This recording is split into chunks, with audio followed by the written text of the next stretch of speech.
Okey, ini dia takrifan teknikalnya. Cahaya ialah sejenis tenaga. Lebih spesifik lagi, ia adalah sinaran elektromagnet. Jom kita pecahkan istilah ni. Sinaran maksudnya tenaga yang bergerak keluar daripada satu sumber. Elektromagnet pula bagi tahu kita jenis tenaga tu. Cuba bayangkan ada dua medan yang kita tak nampak. Satu medan elektrik dan satu medan magnet.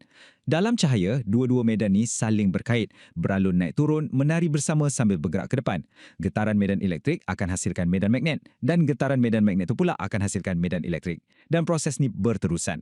Ia satu tarian yang tak perlukan apa-apa untuk bergerak. Sebab tu ia boleh merentas ruang angkasa yang kosong. Idea yang cemerlang ni disatukan oleh seorang saintis hebat, James Clerk Maxwell, pada abad ke-19 yang sedar bahawa elektrik, magnet dan cahaya sebenarnya adalah benda yang sama. Dan tarian elektromagnetik ni bergerak pada kelajuan yang memang tak masuk akal. Hampir 300,000 kilometer sesaat. Bukan sejam tau, tapi setiap saat. Laju ni sangat-sangat pantas sampaikan dalam sekelip mata anda, satu pancaran cahaya boleh keliling planet bumi kita ni lebih daripada 7 kali. Kelajuan ni, yang kita panggil kelajuan cahaya, bukan sekadar nombor besar. Ia adalah had laju mutlak alam semesta.